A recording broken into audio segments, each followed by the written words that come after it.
운동을 하나님이 일으키시고 한 시대를 참 바른 방향으로 이끌어 갔음에 분명한 것이 역사적 사실입니다만은 그 이후 종교개혁의 진리가 성경 전체적인 진리를 체계화시키지 못한 거로 또 비진리의 도전은 끊임없이 계속되고 우리 하나님의 택한 백성들의 모임인 이 교회는 또 다시 어려움을 겪게 된다. 그 반동 현상이 경건주의와 합리주의로 나타나고, 경건주의 운동은 역사에서 그렇게 생명이 길질 않습니다. 인간이 이성을 가지고 있고 진리 체계를 원하기 때문에 그 진리 체계 없는 그 삶 자체를 강조하는 운동은 언제나 잠깐 그 한 시대를 스치고 지나가는 그런 운동이 되고, 사실은 집요한 도전은 합리주의 운동입니다. 이 철학에 근거한 이 어둠의 권세가 언제나 인간을 이제 인본주의인데, 다른 말로 말하면 인간을 모든 인간의 이성을 절대적인 권위에 높여놓고 인간의 영광과 인간의 그 자랑을 삶에서 부각시키려고 하는 그런 합리주의 운동이 18세기 칸트라는 사람으로부터 일어나고 19, 20세기는 그 연장선에 있습니다. 그래서 여러분들 이 페이지 교환 보시면은 이제 자유주의 신학이 드디어 본격적으로 전개되는데, 칸트라는 사람이 신을 이야기를 하지만 이때 이 사람들이 말하는 신은 성경이 말하는 신이 아니라는 것이 이미 대전제입니다. 인간이 도덕적인 삶을 살기 위한 요청으로서의 신이라, 이것이 칸트가 말했던 신에 대한 이야기입니다. 성경하고는 아무 관계없는. 뭐가 틀려버렸는가 하면은 인간이 도덕을, 길과 덕, 길도자 아닙니까? 인간이 스스로 선하고 도덕적으로 살 수 있다는 게 칸트의 주장이에요. 그러니까 성경이 말하는 인간관하고는 하나도 안 맞는 거죠. 성경은 하나님께서 우리를 죄악 가운데 넣어놨기 때문에 스스로 선할 수가 없는 존재다. 사람들 앞에서 선하게 보일 뿐이지 하나님이 보실 때는 하나님의 불꽃 같은 눈으로 우리를 보시면은 다 우리는 죄악된 존재다. 이게 기독교의 그 출발점 아닙니까? 근본 출발점 하나님 살아계시다는 거고, 인간에 대해서 말할 때는, 근데 이 인간이 선의지를 가지고 있다 그래요. 칸트는 선의지를 가지고 있어서 선할 수 있는 의지가 인간에게 있다는 거예요. 그래서 그렇게 선을 추구하며 살아갈 수 있는 도덕 생활을 끝끝내 할 수 있기 위해서 신이라는 걸 하나 우리 요청을 하자. 신이 존재해 있다. 존재를 말하지 않아요. 존재는 부정해놓고 그냥 신이라는 존재를 하나 요청해야 되겠다. 이 정도지요. 신의 존재라든가 신을 인식할 수 있다라든가 이런 것은 다 부정됩니다. 왜? 지식이라는, 신에 대한 지식은, 모든 인간의 지식은 경험으로부터 시작되는데 신은 이 경험을 초월해 있지 않는가? 그러니까 이 하나님으로부터의 계시를 인정하지 않습니다. 그러나 우리 기독교는 하나님이 직접 모세에게 하나님이 영감을 주어서 모세로 하여금 성경을 기록하게 했다. 우리는 계시 사상을 믿는데 칸트는 이 계시를 끊어버리고 모든 성경을 이런 역사적인 문서로 봐야 된다. 그리고 인간 이성에 의해서 성경을 비판할 수 있다. 이것이 칸트의 주장이었고, 이 칸트의 주장을 따라서 그대로 슐라이마흐라고 하는 사람이 종교란 절대자에 대한 의존 감정이다. 그러니까 종교를 하나님의 계시, 성경으로부터 풀어가는 게 아니라 인간이 가지고 있는 감정으로 종교를 풀어갑니다. 이게 모든 이방 종교예요. 기독교는 계시 종교라 그러고, 모든 이방 종교는 경험 종교입니다. 모든 이방 종교는. 혹은 이성적인 종교라고 봐도 되고, 경험이든 이성이든 인간 속에 내재해 있는 거죠. 그렇죠? 그러나 계시 종교는 하나님이 직접 우리들에게 하나님 자신을 보여주신 종교다. 이렇게 되죠. 이게 이제 참 종교고 이게 거짓 종교지요. 그러니까 슐라이마흐라는 자유주의 신학자가 절대자에 대해서 인간이 뭔가 의존을 하려고 하지 않느냐, 그 의존 감정이 있지 않느냐, 그게 그럴듯한 이야기예요. 그러니까 그걸로 기독교를 설명하는 거. 그러면 무속 종교니 뭐니 다 그 의존하고 하는 감정이 있는 거지요. 어떤 막연한 신에 대해서. 그게 기독교가 아니에요, 그거는. 무속 종교가 되는 거죠, 그러니까. 그래서 무속 종교니 자유주의 신학이니 뭐 철학이니 운운하는 사람들이 다 이 한 통속으로 만나요. 그 종교다원주의는 만납니다, 지금. 지금 자유주의 신학이니 가톨릭이니 뭐 무속이니 뭐 할 거 없는 거예요. 다 신이라는 게 막연히 있어서 그 신에게 인간이 의존하려고 그러고 그 신의 복을 좀 받는 거 아니냐 이 말이거든요. 그래서 이제 기독교에 살아계신 하나님이라든가 살아계신 하나님이 우리들에게 계시하신다든가 이런 그 선을 끊어버린 거죠. 칸트가 끊어버리고 그 이후에 모든 기독교에 대한 자유주의 신학의 설명은 인간 안에서 설명을 해가 거꾸로 올라가요. 그러니까 이게 하나님을 제대로 설명할 도리가 없는 거죠. 자, 그래서 자유주의 신학이 이렇게 계속 18, 19세기를 지배해 나가면서 20세기까지 이제 넘어옵니다. 20세기 현대교회사가 이제 계속 전개되어 가는데 현대교회사는 칸트의 철학적 논리에 의한 자유주의 신학의 연장과 그 자유주의 신학의 절대적인 지배권 속에 서구라파 신학이 그 전개되어져 간다. 여기에는 이제 성경관과 신존재 증명의 싸움인데, 자, 이제 우리가 말씀 운동을 이제 보십시다.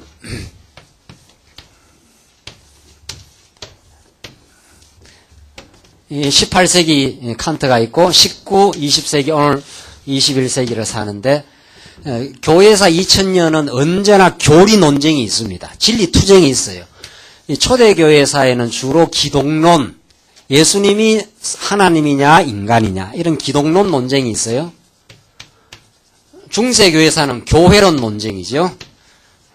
교회론 완전 타락이라고 봐도 되고, 그러니까 성경에 그리스도가 누구냐, 교회가 무엇이냐 이런 성경 전체의 진리에 대해서는 부분적인 진리 논쟁이 있었습니다. 그러니까 초대교회사는 주로 기독론 논쟁이라고 그러고 중세사회는 교회론 논쟁, 종교개혁은 무슨 논쟁이겠습니까? 종교개혁은 기독교 진리 가운데 뭐에 대해서? 구원론 논쟁이죠. 인간이 구원을 어떻게 받느냐. 이걸로 이제 중세교회와 이제 종교개혁자들이 격돌을 했지 않습니까? 그러니까 행위로 구원 얻는 게 아니다. 우리는 참 예수를 믿음으로 구원 얻는다. 이렇게 지엽적인 기독교 교리를 가지고 격돌하고 싸움이 붙고 바른 진리를 정립해 간 시대인데 18세기를 지나면서는 본격적으로 성경이 하나님의 말씀이냐 말씀이 아니냐 이 논쟁이 붙기 시작해요. 이게 이제 칸트 이후의 논쟁입니다. 그러니까 이런 거는 다 지엽적인 논쟁 아닙니까? 기독교 진리의 부분적인 논쟁인데 이거는 근본 기독교의 근본 토대가 되는 성경 자체를 물고 늘어져요.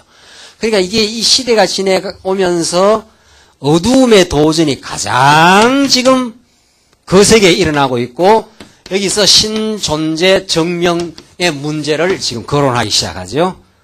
그래서 지금 20세기 오면서 기독교의 어떤 부분을 지금 어둠의 권세가 지금 도전에 들어오는 게 아니, 지금. 그 말씀 운동의 심각성이 여기에 있는 거죠. 전에는 뭐 부분적인 이야기를 가지고 진리 투쟁을 해왔다면은 지금 아예 성경이 하나님의 말씀이냐 아니냐, 말씀이 아니다는 거예요, 이 사람들은. 칸트 이후에. 그러니까 아예 막 기독교를 아주 뿌리쳐 흔들어 버리는 거죠. 더 나아가서 하나님 존재한다는 것을 증명할 수가 없다.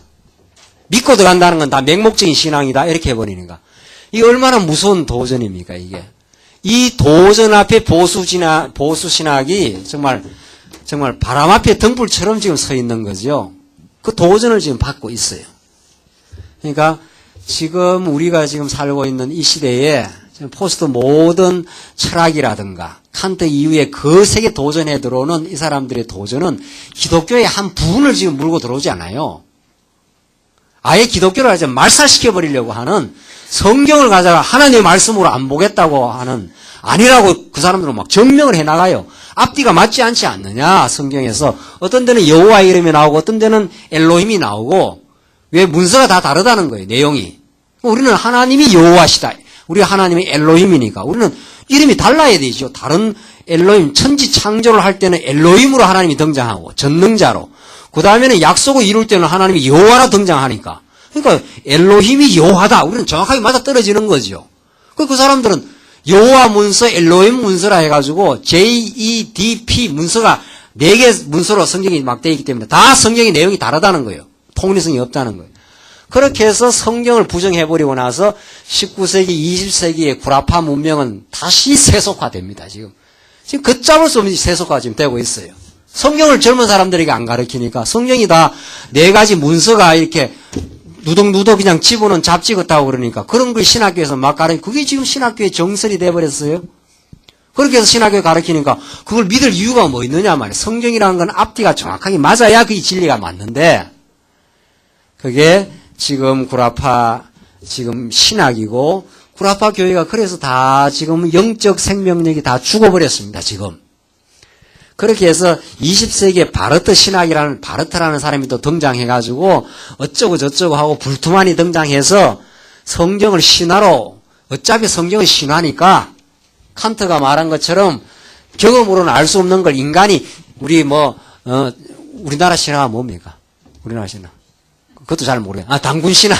그냥 우리 민족의 정체성을 확립하기 위해서 당군 신화를 만든 것처럼 이스라엘 백성도 이스라엘 민족의 자기 정체성을 이렇게 만들어가기 위해서 그냥 여호와 신화를 하나 만들었다는 거예요. 예수 신화를 만들어가지고 예수님이 무리로 걷는다는 둥 이거 당군 신화에서 뭐가 먹고 곰과 어떻게 해서 한 이야기하고 그거 비슷한 이야기 아니냐.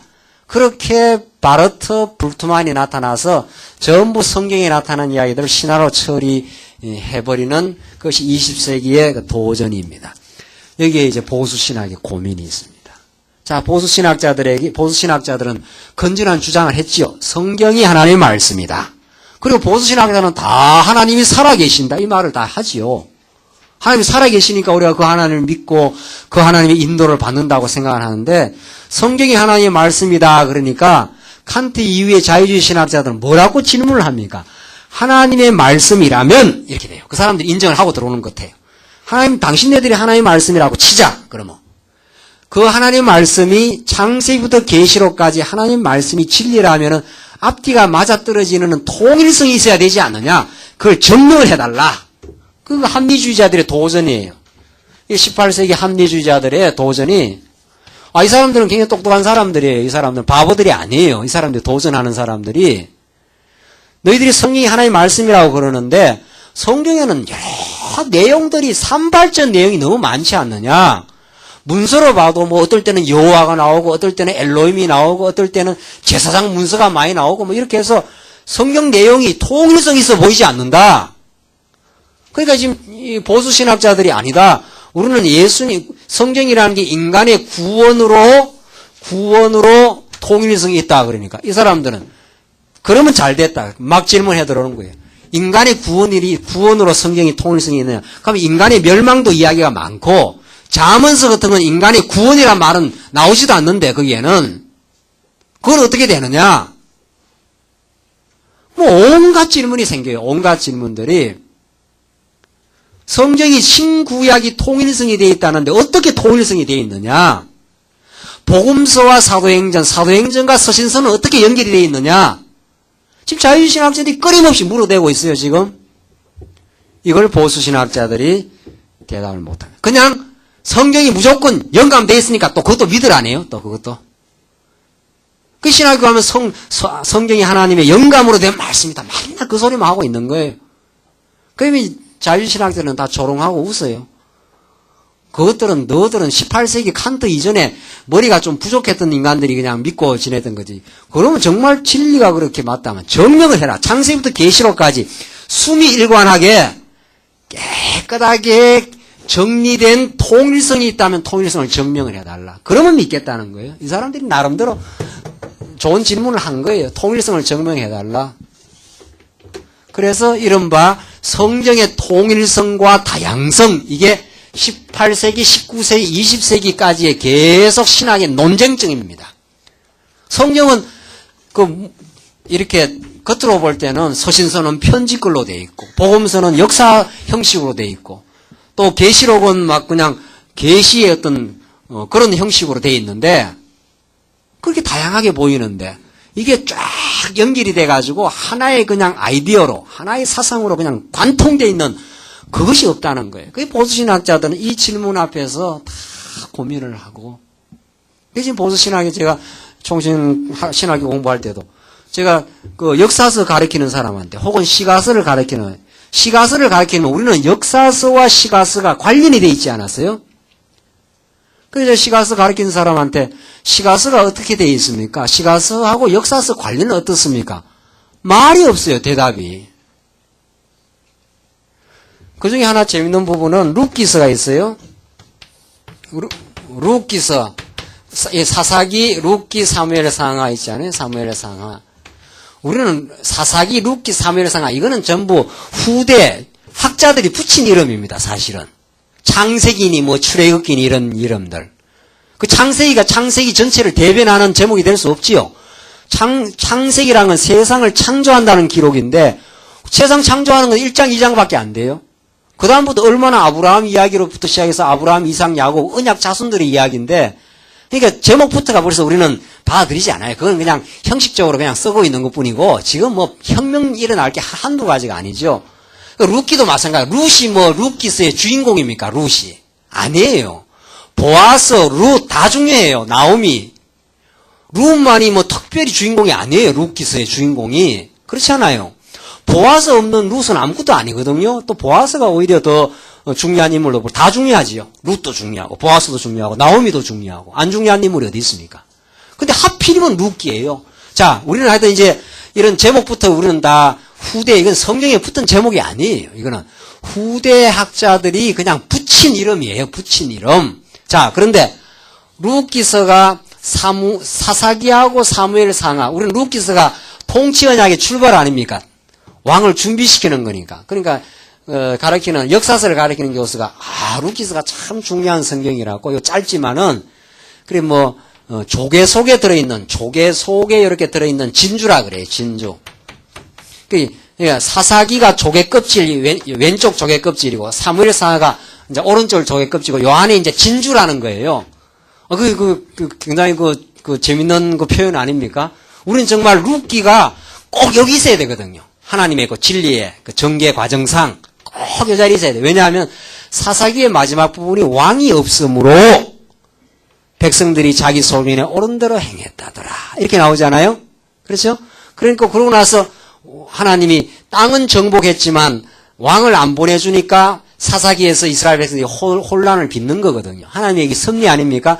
그리고 드디어 이제 왕을 준비시켜 나가는 게 룻기거든요. 그러니까 룻기 마지막 장에서 이제 2세의 줄기에서 왕을 딱 준비시키거든요. 보아스 그 줄기에서. 그리고 룻기 마지막이 다윗이 낳으니라 이렇게 나오잖아요.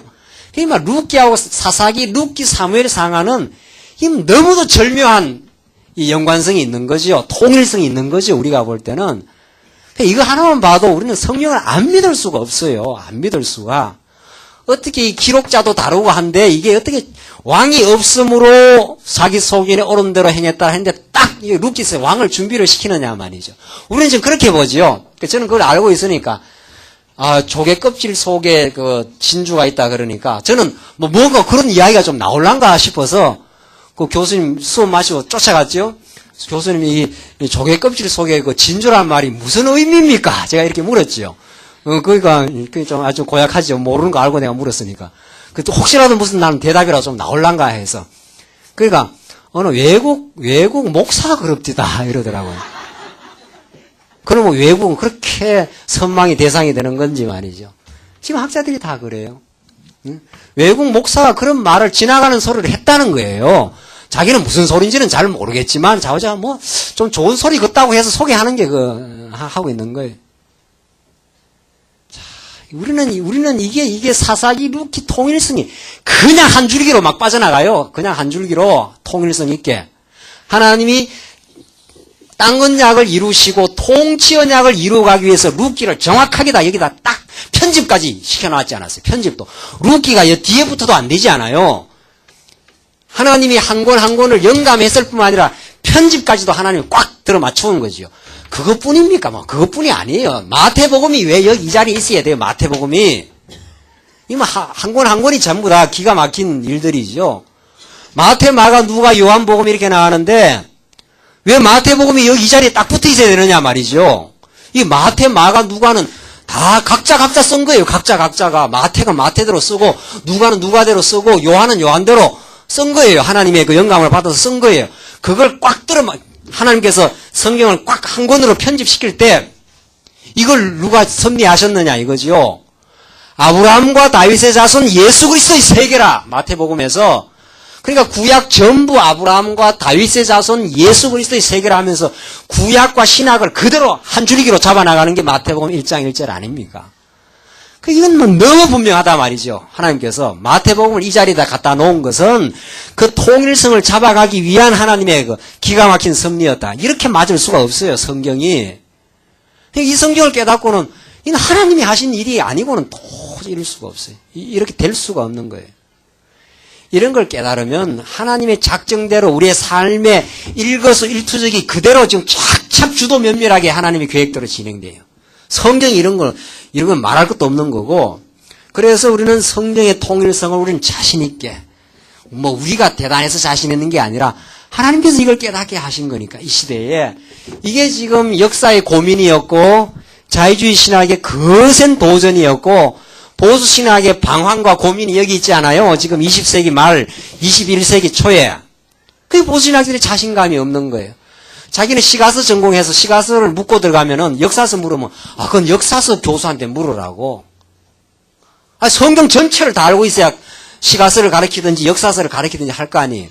그러니까 지금 보수 신학자들은 성경을 창세부터 계시록까지 토막 연구 자체를 토막 내요.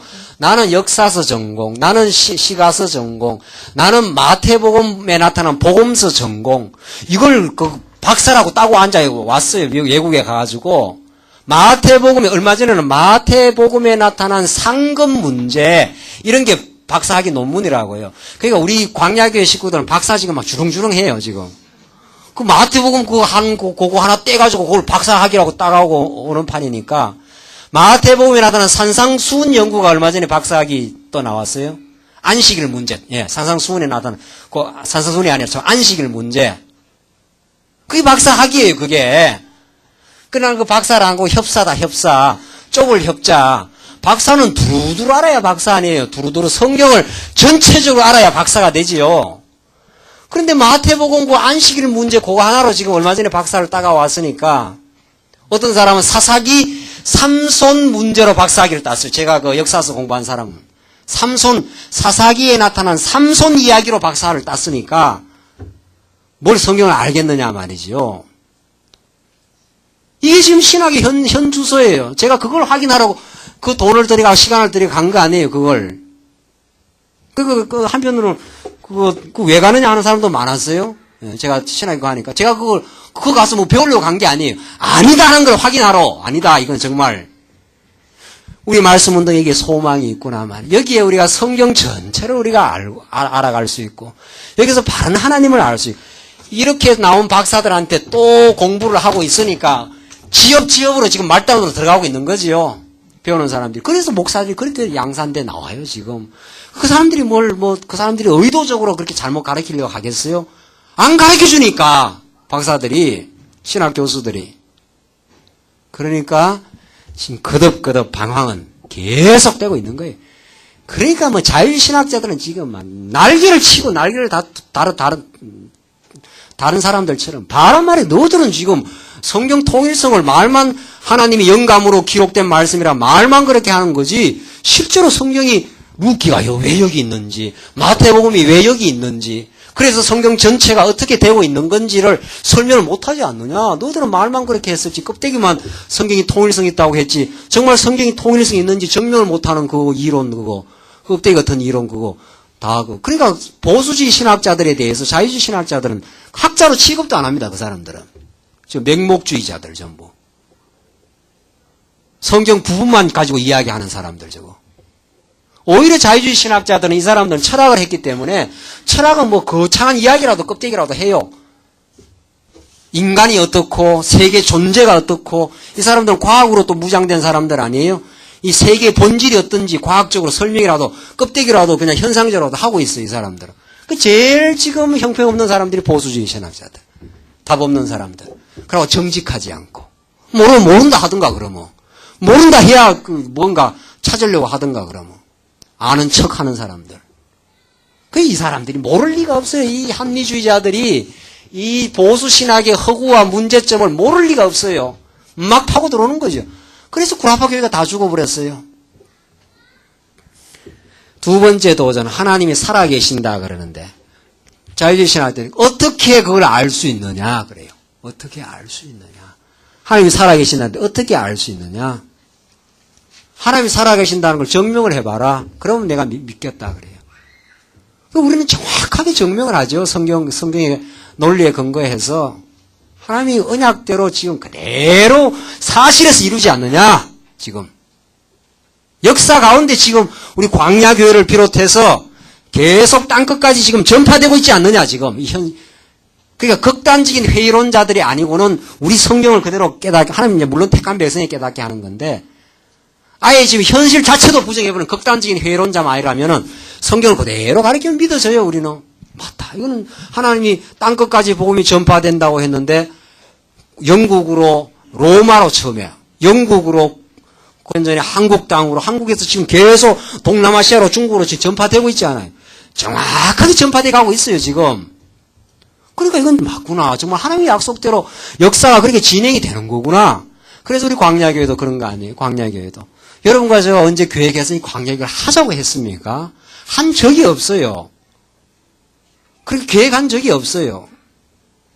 언제 제가 군포에 와서 살아야겠다는 생각은 아예 없어요, 아예. 그런데 어쩌다 와서 산 거 아니에요. 왜? 하나님 살아있다는 걸 우리에게 확증시켜 주려고. 하나님의 언약대로 역사를 지금 한국교회의 말씀운동을 지금 일으켜 나가시는 언약의 성취 과정에 하나님의 작정 계획이 있어서 여러분과 저를 여기에 불러 모아셔서, 이야, 이건 하나님이 하신 일이구나. 하나님이 이루어 가실 일이구나. 지금 이루고 계시는 거구나. 이걸 우리를 하여금 더 깊이 깨닫게 하기 위해서, 그래서 우리를 지금 이렇게 불러 모으게 계세요. 그래서 우리는 정확하게 하나님을 알 수 있어요. 분명히 깨닫게 하는 만큼 깊이 깨닫고 확실하게 하나님 살아계심의 그 증명을 받아요, 우리는. 성경의 논리를 통해서. 그래서 이 신존재 증명을 중세 신학에서는, 중세 때는 철학적으로 신존재를 증명했어요. 신존재 증명을.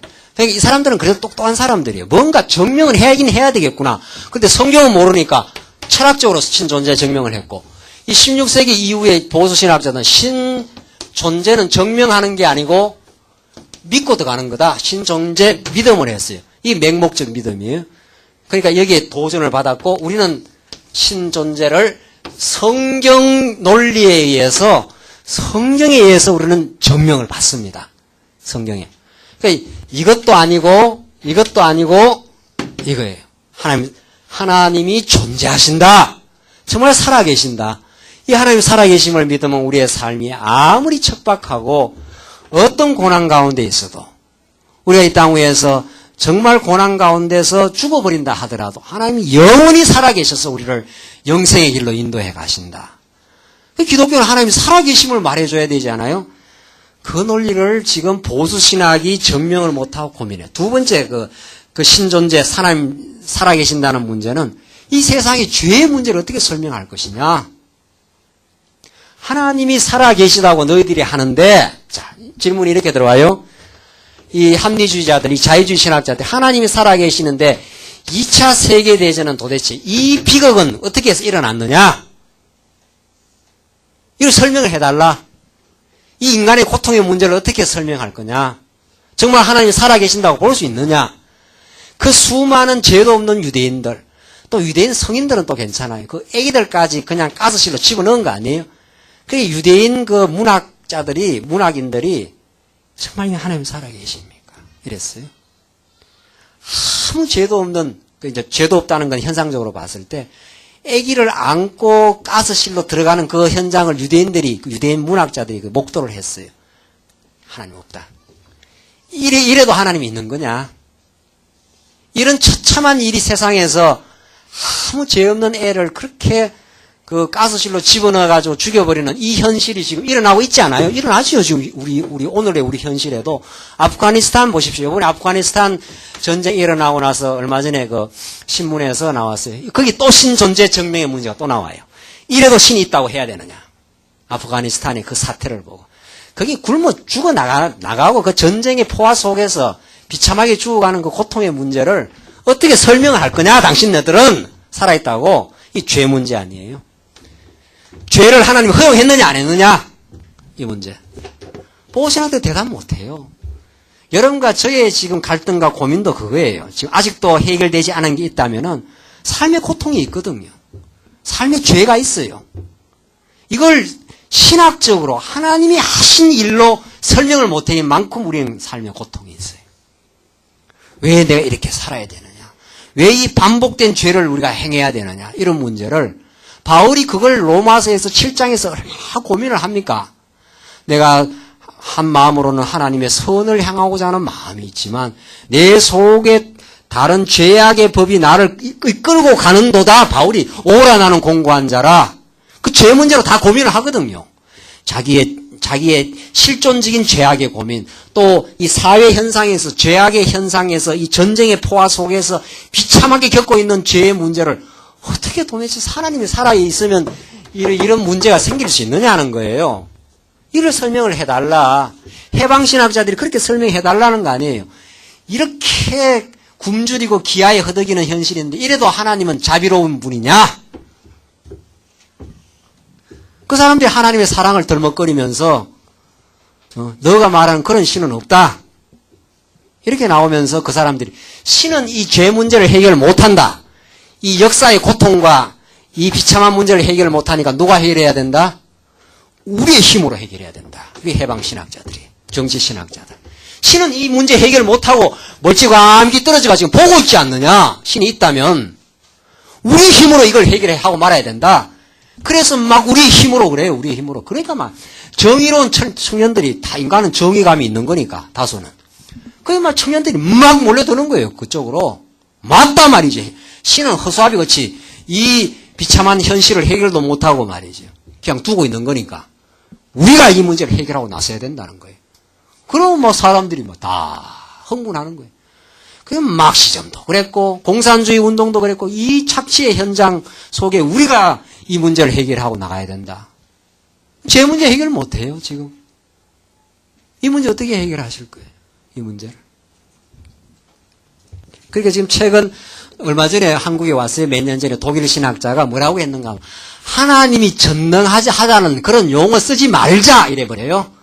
그 일리 있는 말이에요. 그 사람들 입장에서는 하나님이 전능하면은 이런 비참한 죄악의 현실을 다 지금 없앨 수 있지 않냐. 전능하니까. 못 없애는 걸 보니까 어떻게 해요? 전능하지 않다. 전능자라는 말 쓰지 말자. 그게 지금 신학 논문에 막 나오고 있어요. 신학 논문에. 전능자라는 말 쓰지 말자. 안 쓰는 게 좋겠다. 전통적으로 장로님들 올라오면 전능하시고 자비로우시고 이렇게 기도하잖아요. 그 기도. 그런 소리 듣기도 싫다는 거예요. 듣기도 싫다. 이 세상인 어두움의 사단 권세가 더 전능하다. 사단 권세가 지금 막 죄악의 현실을 지금 지배하여 나오죠. 하나님 지금 뭐 하고 있는 거냐 말이죠. 하나님 지금. 이거 설명할 수 있습니까?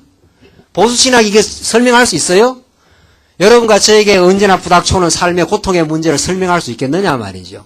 왜 하나님이 자비롭고 전능하다는데 지금 여러분과 제가 겪고 있는 모든 문제를 싹 지금 좀 없애줘 버리지. 왜 끊임없는 죄악 현실 속에 우리를 두시고 때로는 갈등을 겪게 하고 때로는 어려움을 겪게 하고 그렇게 하느냐 말이죠. 그 설명을 못해요 지금. 왜 선악과를 만들어 놓았는지 그 고통의 문제를. 그래서 지금 자유주의 신학의 극단에 와서 독일 신학자는 전능자 말을 없애버려라. 그게 정직한 신학이라는 거예요. 너희들은 껍데기로만 만날 전능자 듣는다 말만 하는데 말하면 그 말대로 좀 설명을 해달라. 왜 이렇게 이 세상에 죄악의 고통이 많은지. 아무 할 말 없는 거예요. 보수신학자들이. 아무 할 말이 없어요. 그런 신학 배워가지고 무슨 강단에서 힘있게 증거를 하겠느냐 말이죠. 그게 다 쭉 가는 소리 하는 거예요. 다. 전전. 그 얼마 전에 재밌는 이야기 나왔지 않았어요? 지금 한국에서 아주 개혁적인 모 목사가 있어요. 그 사람이 성도들한테 뭘 가르쳤는가 하면은 이제 도피성이 나오는데 구약에 도피성으로 가지 않도록 우리 성도들 집이 가르쳐야 된다는 거예요. 아주 도덕적인 개혁 운동을 하는 목사예요.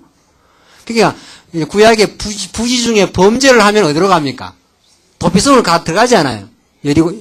여호수아서에. 그러니까 성도님들한테 아예 도덕적으로 깨끗하게 살아가지고 어디로 들어가지 않도록 도피성으로 안 들어가도록 우리가 지도를 해야 된다는 거예요. 그 이야기 듣고는 참 내가 자빠질 뻔하다.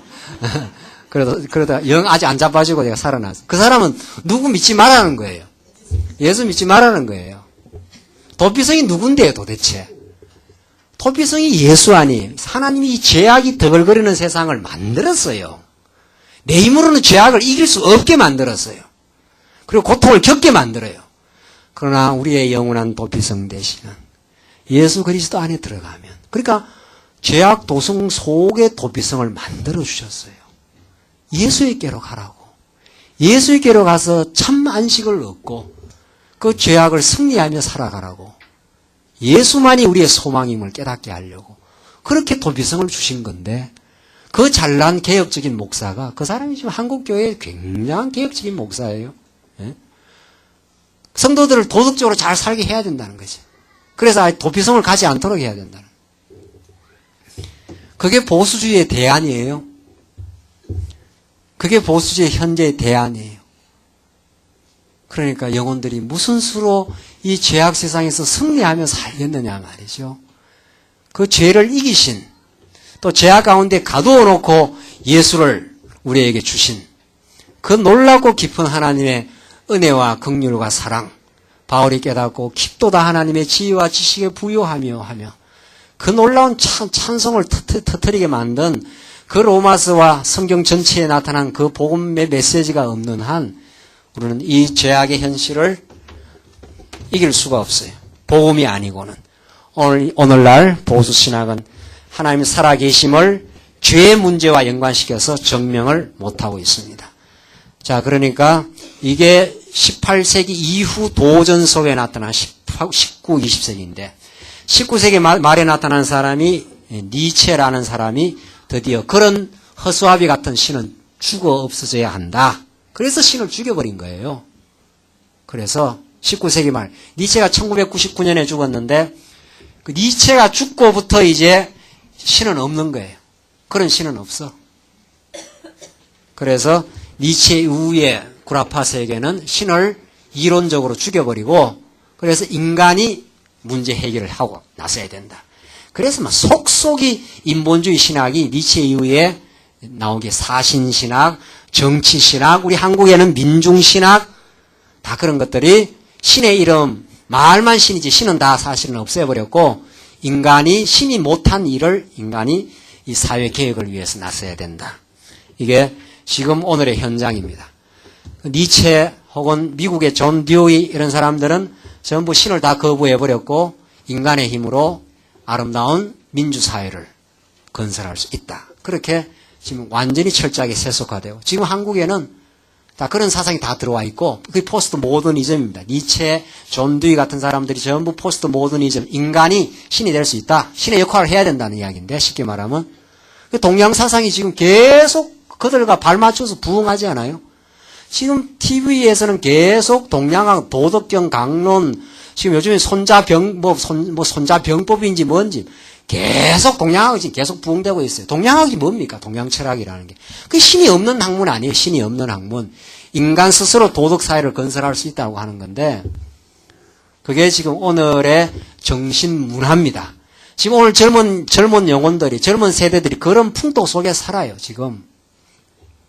자, 이제, 오늘 이제 마지막 교회사와 말씀운동, 그리고 우리 광야교회의 최종적인 정리를 해봅시다. 지금 우리 16세기 종교개혁은 참 그 시대의 사명을 감당했지만 17, 18세기를 지나면서 거센 도전을 받았고 19세기, 20세기 계속 전개돼가는 자유주의 신학의 거센 도전, 그로 말미암는 포스트 모더니즘, 니체를 필두로 하는 포스트 모더니즘의 도전, 지금 20세기 말 동양 철학의 도전, 이런 속의 보수 신학은 묵묵부답입니다. 이 시대에 이제 하나님이 이제 말씀 운동을 일으키신 거죠.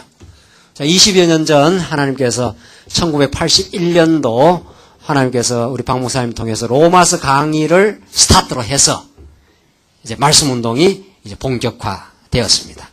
우리 말씀 운동은 교회사 전개 과정에서의 말씀 운동이 얼마나 참 이 시대에 새로운 정말 성경적인 대안으로 하나님께서 주셨는가. 이 말씀 운동이 지금 정립하고 더 지금 치밀하게 정립해가는 성경신학이라고 하는 성경이 말하는 언약대로 언약을 신실하게 참으로 전능하셔서 인간을 죄악 가운데 가두어 놓으시기도 하시고 그 죄악 가운데서 우리를 하나님의 능력으로 우리를 의롭게도 하시는 하나님의 살아있는 하나님의 역사를 가르쳐주는 이 진리 운동의 역사를 하나님이 이 2000년 교회사 말기에 1980년도에 하나님이 시작을 했습니다. 그래서 2000년 교회사를 오면서 수많은 교리 논쟁들을 이제 말씀 운동은 종식시켜버려요. 이제는 기독론이니 뭐 교회론이니 구원론이니 최고의 도전, 성경이 하나님의 말씀이냐 하나님이 살아계시느냐 하는 이 거센 도전을 드디어 종식시킬 수 있는 진리 체계를 하나님께서 주셨어요. 우리는 기독론도 정확하게 정돈하고 교회가 무엇인지도 정확하게 설명을 하고 정말 인간이 구원을 어떻게 받는지도 설명을 하고 더 나아가서 가장 중요한 성경이 왜 하나님의 말씀인지 성경을 통해서 어떤 하나님이 지금 증명되고 있는지 이것을 말씀 운동이 하나님이 일으키신 이 운동을 통해서 지금 정리되고 있는 성경신학이라고 하는 우월성이 여기에 있어요. 지금 신학원 강의가 시작되면서 계속 강자마다 성경신학의 우월성이 지금 증명되고 있는데 이미 성경신학 개론이 나왔으니까 지금 목사님께서 계속 강론집을 지금 쓰고 계시니까 이건 뭐 계속 줄기차게 전개되고 있어요. 이게 이 시대에 우리에게 주신 너무도 큰 복이요 은혜의 선물입니다. 이걸 우리가 누리고 가치롭게 생각하고 참 여기에 우리 인생의 의미가 있구나. 이런 바른 하나님을 우리가 배울 수 있구나. 이 진리를 하나님께서 광야교회에도 주시고 이 진리를 지켜가게 하시는 하나님의 선하고 너무도 복된 뜻이 정말 여기에 있었구나. 이것이 이번 우리 교회사를 통해서 정말 말씀 운동이 이 시대에 참 2000년 참 바울을 건너뛰어 여기 온 거예요. 뭘 징검다리로 해서 16세기 종교개혁을 징검다리로 해서 이 시대가 참 대단했지 않았어요? 이걸 징검다리로 해서 이 지금 거센 도전 앞에 서 있는 보수주의 교회, 바른 교회를 지향하는 보수주의 교회의 새로운 대안으로, 참 대안으로 하나님이 말씀 운동을 주셨어요. 여기에 우리의 삶의 의미가 있지 않아요? 이것 때문에 우리가 직장에서 고생할 이유도 있고 내가 죄 때문에 때로는 갈등을 빚는 그 이유도 발견을 하고 이 때문에 우리가 모여서 땀 흘리고 수고하는 의미도 있는 거고 그래요. 이게 아니면 우리의 무슨 의미가 있겠어요? 우리는 그저 오다 가다 만난 사람이 아니에요. 그저 우연히 그냥 오다 보니까 광야에 온 게 아니에요. 하나님의 정말 은혜가 있었고 하나님의 영원한 작정하신 뜻이 있어서 우리를 이곳에 불러 모으시고 지금도 연단하시고 지금도 더욱 진리를 깊이 깨닫게 하시고 그러니까 이거는 이 진리의 계시를 알아야 이번 교회에서 공부 10시간 했지만은 이걸 알아야 우리가 가치가 생긴다니까요. 이런 역사를 모르면 그냥 광야에 왔지 뭐. 오니까 참 편안해서 좋더라. 여기는 11조 내라 소리 안 하고 안식일 꼭꼭 지키라 소리 안 하니까 얼마나 편안해서 좋으냐. 그건 정말 말씀 운동의 깊이를 모르는 거 아니에요. 이 2000년을 뛰어넘어서 우리에게 주신 이 진리의 가치와 이 기쁨을 우리가 정말 우리부터 하나님을 잘 깨닫고 그래 정말 마음의 평강과 기쁨을 누리면서 정말 한 뜻을 가지고 있는 성도들 아닙니까? 이 진리를 깨닫는 사람이 그리 많지 않아요. 이 진리를 깨닫는 사람. 지금 우리 광야교회만 해도 12년의 세월을 왔는데도 그게 그거 아니에요. 지금 우리 처음 시작할 때도 한 2, 30명 모였나요? 지금 오늘 모인 식구가 한 6, 70명 되나요? 그게 그거예요, 그게. 사실은. 그러니까 부흥이 안 됐다고 볼 수 있는 거죠. 그 숫자로 보면은 그게 그것처럼. 그러나 그렇지 않아요. 12년 세월 오면서 정말 이 진리를 배우고 배운 성도라면 맞다. 여기에 내 삶의 의미가 있다. 이렇게 느낀다면은 앞으로의 우리의 생의 목적과 의미가 이 진리를 깨닫고 우선 천국을 누리고 이 진리를 지켜가는 일에 헌신케 되는 하나님의 살아있는 역사가 우리에게 있어요. 이 말씀 운동에 그 정신이 있습니다. 20여 년 동안 이 말씀 운동을 지탱해오고 지켜오고 수많은 말씀 운동의 도전들이 있었어요. 경건주의 도전도 있고 합리주의 도전도 있고 온갖 말씀 운동도 여기까지 오는데 가시밭길을 헤쳐나오고 교회가 박살나기도 하는 그런 큰 어려움을 겪기도 하면서 하나님이 지금까지 지켜오셨습니다. 이 진리를 지켜왔어요. 이 진리를 지켜온 하나님의 역사 가운데 정말 말씀 운동의 정신이 있습니다. 한 3가지로 정리가 됩니다. 말씀 운동은 말씀 되시는 영원한 로고스 되시는 하나님의 운동입니다.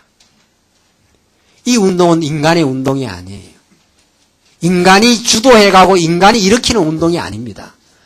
그래서 이 운동은 로고스 되시는 생명의 능력 되시는 로고스 자체가 역사를 해요. 그러니까 이 말씀을 들은 영혼들이 그대로 움직여요. 깨닫고 하나님의 영광을 발견하고 시력 같은 어둠 속에서도 하나님의 영광이 드러나고 있다는 걸 깨닫게 되고 밝은 빛 가운데서도 하나님의 영광을 보면서 하나님의 영원한 작정이 우리 인간 세계 속에 우리의 교회 속에 선포되고 있구나 하는 그 하나님의 운동입니다. 따라서 인간의 운동이 아니에요. 이거는 인간이 주도하거나 인간이 열심히 노력해서 하는 게 아니고 여러분과 저를 사용하시는 그 하나님의 로고스의 역사예요. 말씀의 역사예요. 말씀의. 인간은 참 그러니까 하나님의 위대하심과 인간의 죄악됨 이게 말씀 운동이 끝까지 견지해 나갈 진리입니다. 끝까지. 우리가 할 수 없어요. 우리 인간 죄인이고 다 무능자인데 하나님 안 붙들어 주시면 우리가 예수고 노력하는 거 하는 것마다 하나님 안 붙들어 주시면 자기 영광 위해서 사는 것밖에 더 있었나요? 그러니까 하나님의 위대한 영광을 보는 사람, 그 하나님의 은혜와 경륜을 보는 사람, 자기가 아무것도 아닌 줄 알아요. 그게 말씀 운동의 정신이었어요. 지금도 말씀 운동을 말씀 운동 되게 해요. 거기에 막 솟구치는 감격과 기쁨이 있어요. 이런 우리들을 하나님이 사용하시고 이 진리를 지금 깨닫게 하시는구나. 이 운동에 우리를 동참케 하시는 거구나. 그 기쁨이 없습니까? 독립군들 옛날에 일제 말기 때 독립군들 나라를 독립하기 위해서도 저 북간도에 고생하면서도 그 사람들은 지치지 않아요. 우리나라를 해방시키기 위해서. 그게 그 독립군들 아닙니까? 그 사람들. 그 고난의 세월을 살면서도 나라를 회복하기. 그러니까 세상 나라를 회복하기 위해서도 그 고난을 마다하지 않고 그 굶주림을 마다하지 않고 살아요. 여러분들은 뭐가 삶의 의미입니까?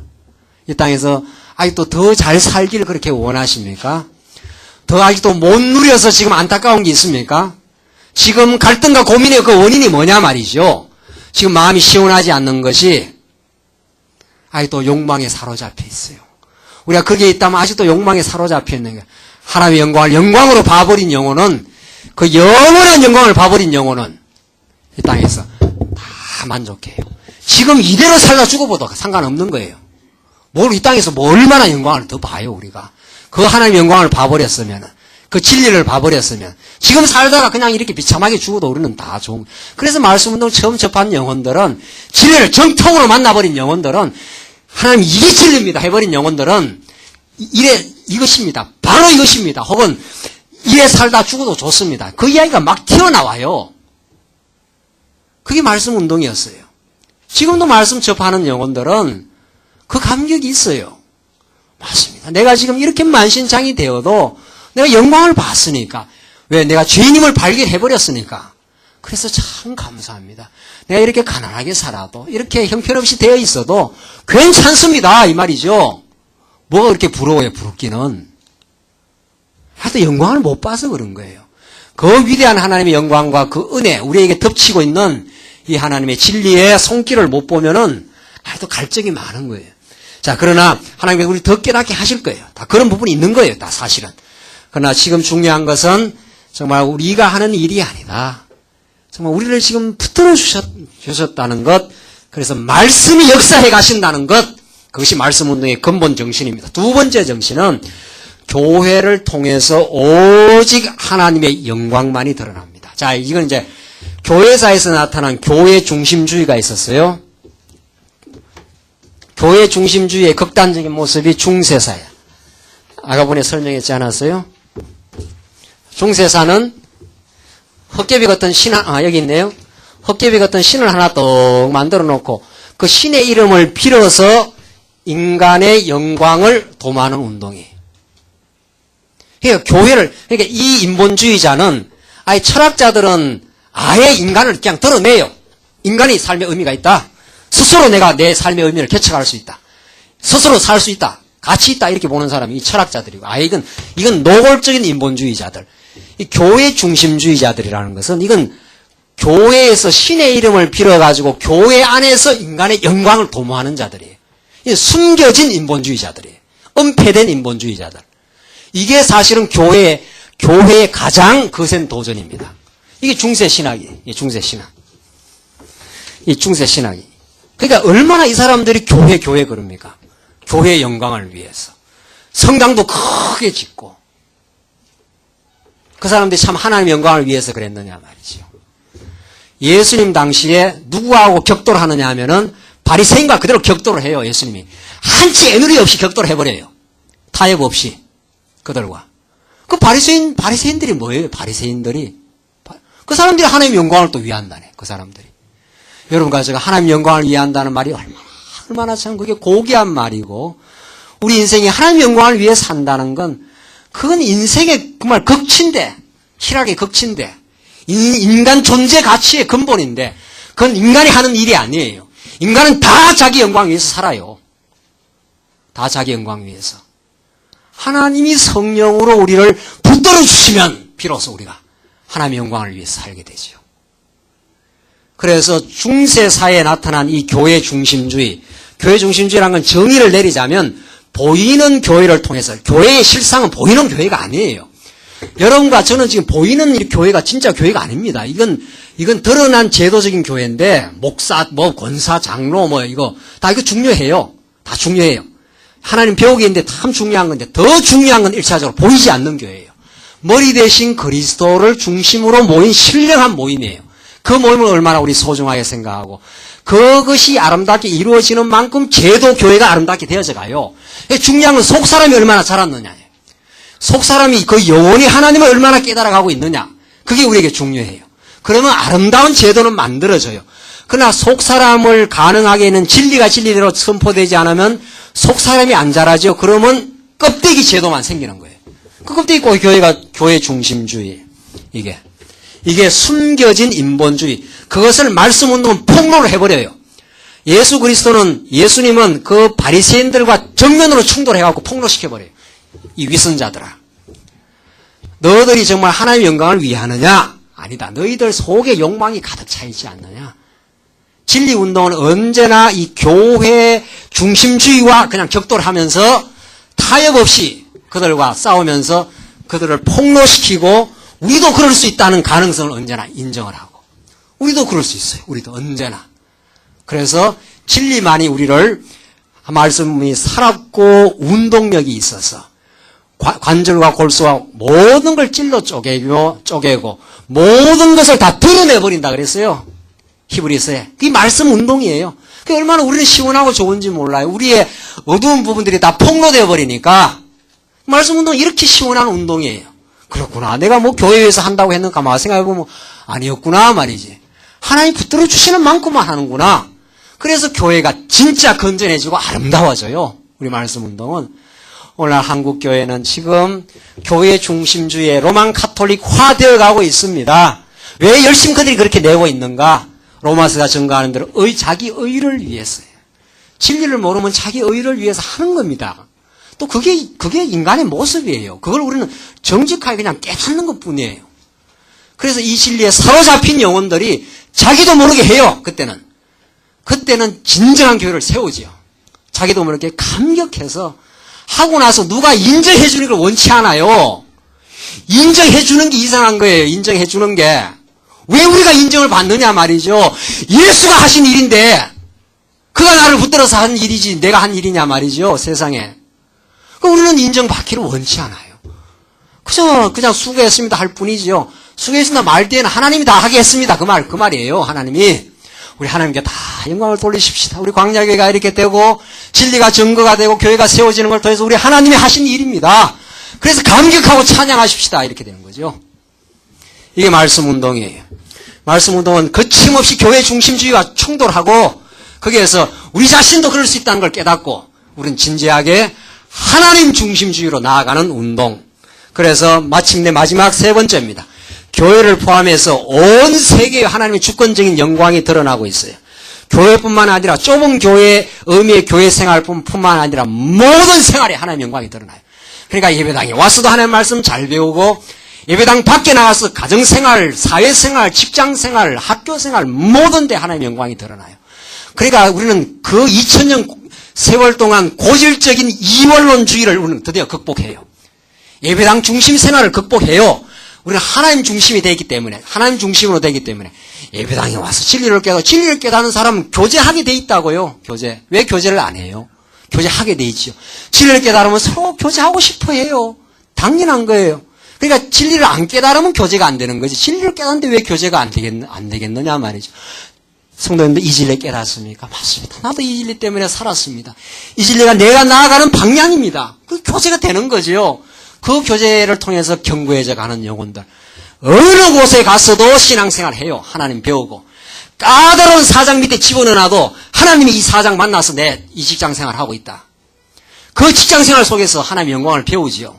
그게 말씀운동이에요. 말씀운동은 이원론주의가 아니에요. 영원한 일원론주의예요. 영원한 하나님을 발견하기 때문에 어디에 가서도 하나님의 놀라운 섭리를 느끼고 하나님을 경외하는 삶을 살아가요. 우리는 비로소 그때라야 균형 잡힌 신앙생활, 참된 신앙생활을 우리는 해갈 수 있습니다. 이런 말씀운동의 정신이 말씀운동을 지금까지 끌어왔고 이 말씀운동의 일환으로 광야교회가 섰어요. 지금 하나님의 놀라운 예수님의 약속의 말씀이 지금 이 시대에 하나님이 말씀을 일으킨 거 아니에요. 말씀을 일으켜서 말씀을 증거하기 위해서 그 말씀을 듣는 영혼들이 지금 모여서 광야교회가 됐어요. 그래서 이 천국을 누려요. 이 진리를 깨달음이 천국이고 진리를 깨달은 영혼들이 만나서 서로 사귀고 교제하는 게 천국이에요. 사랑하는 성도님들, 이 광야교회의 진정한 의미와 그 행복이 여기에 있습니다. 이 진리를 깨닫고 이 진리와 뜻을 같이 하는 영혼들이 함께 진지하게 우리는 이야기하기를 바라요. 내 자신의 죄악의 문제를 정직하게 고백하기를 바라고 그래서 서로 죄악이 있어도 다 예수님이 우리를 덮으셨다는 걸 아니까 맞습니다. 우리는 다 미숙하고 허물 많은 백성이지만 예수님이 우리를 다 용서하셨습니다. 다 용서해서 우리를 덮어서 우리를 인도해 가십니다. 그런 천국을 하나님께서 우리 지금은 부족하지만 전진해요. 그 천국을 향해서 지금 계속해서 우리를 가게 하시고 이 진리 잘 지켜가라고 우리에게 하나님께서 명령의 언어를 주십니다. 그 명령을 하고 있어요. 사도 바울이 내가 이 진리 잘 지켜라. 디모데후서에 그렇게 말씀했지 않았어요? 그 명령이 우리에게 준 명령이에요. 오늘 이 언약 성지사의 이 진리를 깨달아. 정말 이 진리의 가치를 아는 영혼들은 땀 흘려 수고해. 이 교회를 통해서 영광을 얻으려는 사람들이 아니라 이 교회에서 하나님의 영광을 바라보고 내 땀과 수고를 기꺼이 던지며 살는 자기를 지불해버리는 지불하고 나서 너무도 감격해하는 인정받기를 거부하는 하나님만 인정되기를 오직 하나님의 영광만이 선포되기를 바라는 그런 참으로 순수하고 아름다운 교회에 대한 꿈이 우리에게 있습니다. 사랑하는 성도님들, 이 꿈이 없습니까? 이 꿈을 함께 공감을 하신다면은 우리는 광야교회 성도로서 정말 하나님이 행하시는 그 일을 바라보는 광야교회 성도로서의 진정한 의미가 있습니다. 이번 교회사 공부가 우리들에게 이 바른 깊은 진리의 깨달음을 주기를 바라고 우리에게